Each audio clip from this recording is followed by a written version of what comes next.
Today, I'd like to talk about a paper named Cybercriminal Minds, an investigative study of cryptocurrency abuses in the dark web. The order of presentation is as follows: introduction, motivation and challenges, collecting cryptocurrency addresses, demystifying perpetrators, tracing black money, conclusion, and Q&A. I'd like to briefly introduce anonymous services available today. The dark web has recently gained a lot of attention. It is usually referred to as the website based on Tor hidden services. This anonymous and untraceable network allows service providers to operate their businesses without revealing any identities. Unlike the surface web, accessing the dark web requires a very special browser such as Tor. And the cryptocurrency is a blockchain based digital currency which uses cryptographic techniques to create a monetary transaction. Also, it provides strong privacy based on anonymous nature. And there is no regulation and verification process to use cryptocurrency.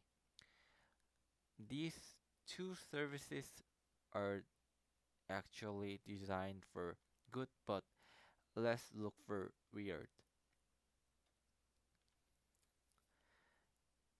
People can easily observe that a majority of a website in the dark web for selling illegal goods and services.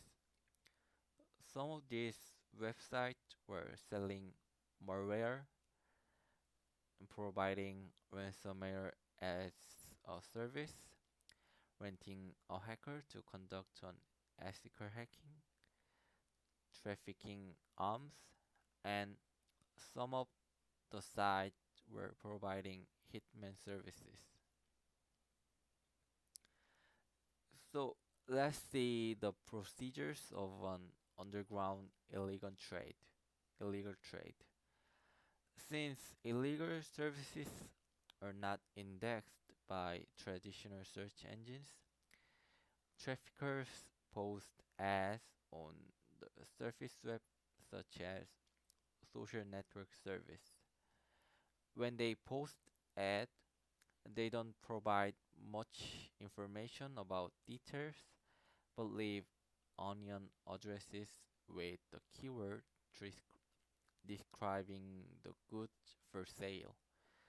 Then, using the onion addresses on the ads, the potential customers can access the dark website with Tor browser. On the dark website, traffickers provide much more information about details like how to purchase the item and tend to leave cryptocurrency addresses for a payment method. Once the trafficker confirms the payment with cryptocurrency, they fulfill the order. On the dark web, the author can observe so many websites offering illegal goods and services by using cryptocurrency. So he thought these kinds of websites are just tip of the iceberg.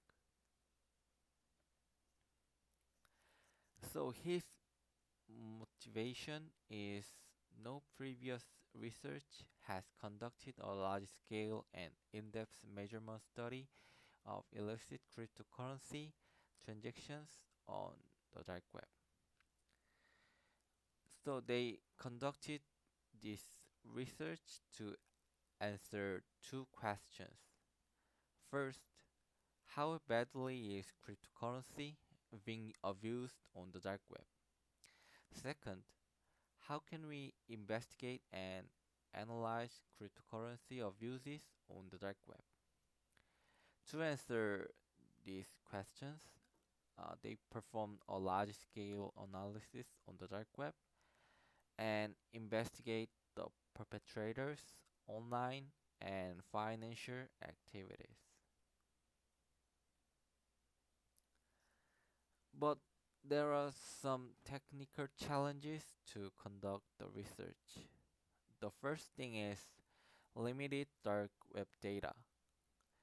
Unlike the surface web, which is indexed by traditional search engines like Google, there is no dark web search engines with extensive coverage. And dark website owner frequently change their onion addresses to avoid being monitored. So it is highly volatile content. The other challenge is lack of evidence. Investigating perpetrators' behavior on the dark web is really hard because perpetrators normally conceal evidence that possibly reveals their entire illegal business. Also, they just leave very few information about themselves. Uh, as you can see, this guy is selling hacked Netflix account and only providing email address and cryptocurrency address. So with this few data, it is difficult to trace perpetrators' behavior because he is using an anonymous service. Also, cryptocurrency does not provide much information about this seller. So, to solve these challenges, they designed and implemented dark web and cryptocurrency analysis framework, which is called MFScope. MFScope consists of two main components. A data collection is collecting illicit cryptocurrency addresses from the dark web, and analysis is analyzing the cryptocurrency addresses and tracking their illicit money flows. The below figure is overview of MFS scope. Firstly, to collect dark web data, MFS scope use the list of onion address from the well-known dark web indexing service and continuously crawl a dark website by following unknowing address appeared on each dark website. And then it extract a cryptocurrency addresses from dark web pages, and MFScope also provides extracted addresses to secret experts for manual classification process. And the data analysis module in MFScope helps to gain more insight into each crime case. First, address clustering module finds hidden cryptocurrency address not exposed in the dark web. And the cross-domain analysis module discovers any relevant about the perpetrators. And financial flow analysis module traces money flow from the perpetrators' cryptocurrency addresses.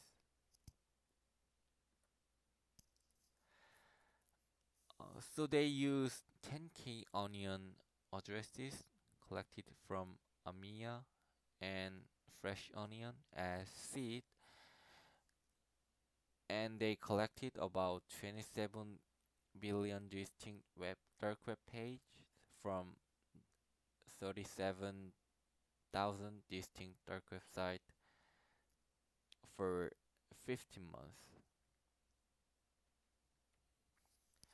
And then they focused on extracting three different types of cryptocurrency: Bitcoin, Ethereum, and Monero, with address extraction module. And they found that the extracted address include many meaningless address, so they designed the system to automatically filter out these unnecessary addresses which were cryptographically invalid and have no transactions. As a result, they obtained about 5,500 cryptocurrency addresses, and they found that Bitcoin is the most popular cryptocurrency in the dark web. So in this work, they mainly focused on analyzing and investigating Bitcoin abuses in the dark. So after they have a list of Bitcoin addresses as well as dark web pages provided by the system, they manually check whether those about 5,500 Bitcoin addresses have indeed been used for trading illicit goods or services by reviewing dark web page. And they classify Bitcoin addresses into two categories: legitimate and illicit addresses. For example, the top figure shows a web page whose owner shares a hacked Netflix account. In this case, we can classify the address into the illicit address category.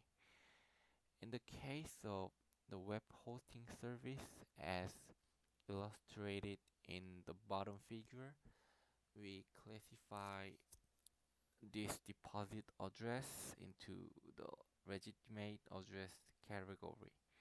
However, to accurately classify Bitcoin addresses from the dark web, the authors asked 10 security researchers to review and mark each address as either illicit or legitimate address category. But since this is a subjective measure, so authors classify these addresses into three categories: legitimate, possible illicit, and illicit, based on the number of votes from the security researchers. So as a result, they found that only 16% of addresses have been used for a legitimate purpose, such as donation, escrow, and etc. Surprisingly, the rest have been abused for illicit purposes, such as counterfeit, drug, weapons, and other types of illegal businesses. In this analysis, among 4,556 potentially illicit addresses, they conservatively picked illicit Bitcoin addresses that more than 7 out of 10 researchers marked as illicit.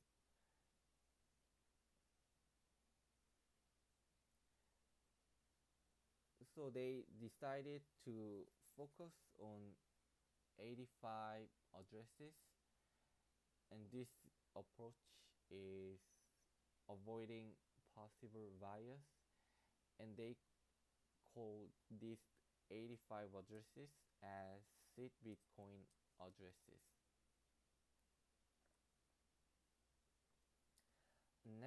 Next section is demystifying perpetrators, and in this section, two modules are introduced.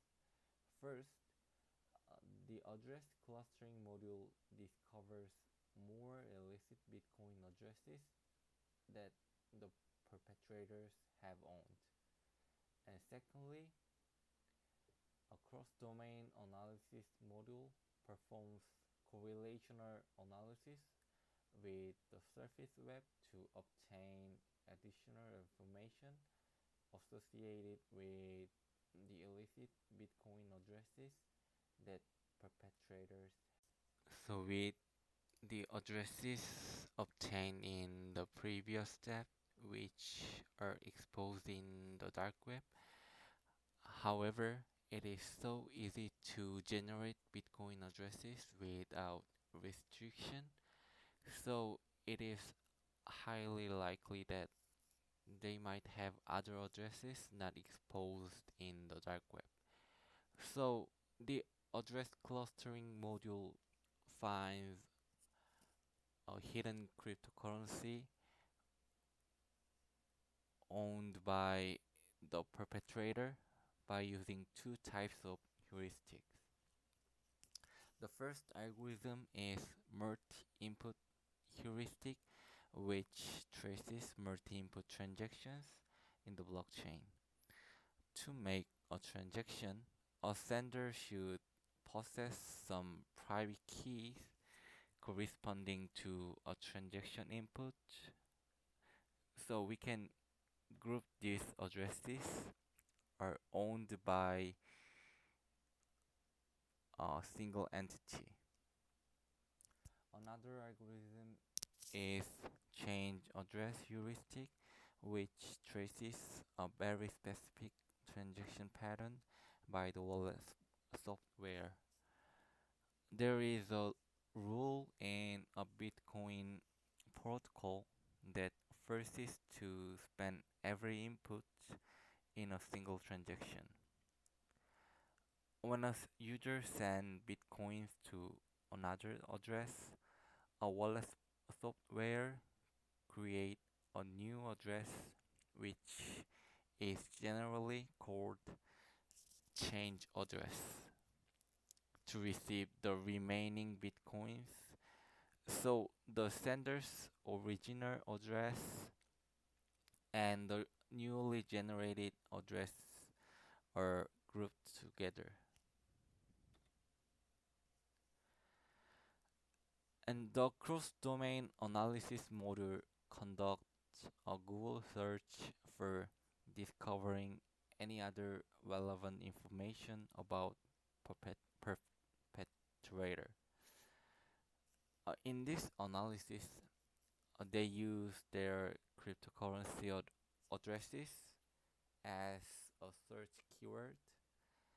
As shown in the table, they were able to discover almost 400 search results. The search result provided them a variety of information about perpetrators. For example, they can identify perpetrators' real name, personal interest, and even their physical locations and other kinds of information.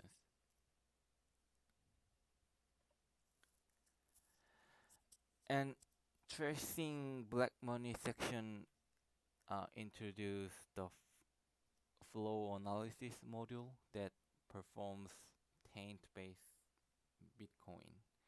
This module traces the money that flows from illicit Bitcoin addresses to their destination Bitcoin addresses and quantifies how much money flows to the destinations.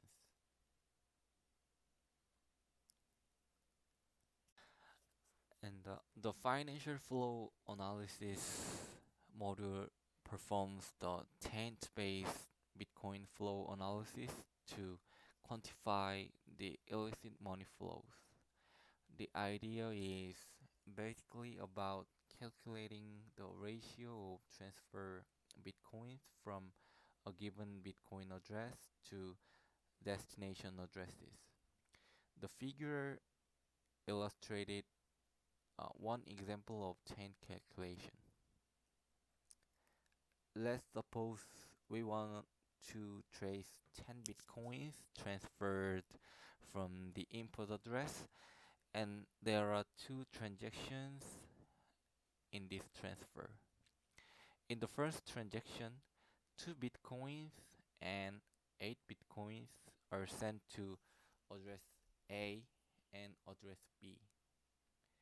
In this case, MFScope calculate taint A and taint B for 0.2 and 0.8 respectively. Then by following the subsequent transaction TX2 from address B, MFScope calculate taint D and taint E by multiplying taint B with a corresponding ratio of transferred Bitcoins. As a result, we can get 0.32 and 0.48 for taint D and taint E from the input money flow. And calculating taint has stop conditions. If an output has not been spent or a destination address is owned by a well-known service provider such as cryptocurrency exchange, and the number of and the number of transactions in taint calculation is over the predefined number, MFScope stops calculating taint values. And next, in this section, by using the Bitcoin transaction graph labeled with taint values, we are gonna check the illicit financial flows and investigating their service usage characteristics. By tracing the money flow, they measured how many of perpetrators' bitcoins have been transferred to different service categories. As shown in the figure, you can see that about 61% of perpetrators' bitcoins have sent to a cryptocurrency exchange service. This result implies that the majority of the perpetrators in the dark web prefer to exchange illicit funds into altcoins or traditional currencies rather than going through even more complex money laundering process. They also investigate how much of the bitcoins the perpetrators have used for different services. The figure illustrates the distribution of the perpetrators' Bitcoin expenditure on different services, and each vertical bar of the stacked bar chart shows the distribution of the Bitcoins transferred from one illicit Bitcoin address to different services. The gray inner bar represent a service that received the most bitcoins, red the second most, yellow the third most, and blue for the rest. As you can see, most of the perpetrator prefer to use one particular service, not diversify their expenditure. Here is the conclusion. The dark web and cryptocurrency were invented for good. However, combination of these has now become a new threat. In in this study, they have shown cryptocurrency abuses in the dark web is pervasive and ongoing threat, and we should have to think about the dark side of anonymity services. Thank you for listening to my presentation.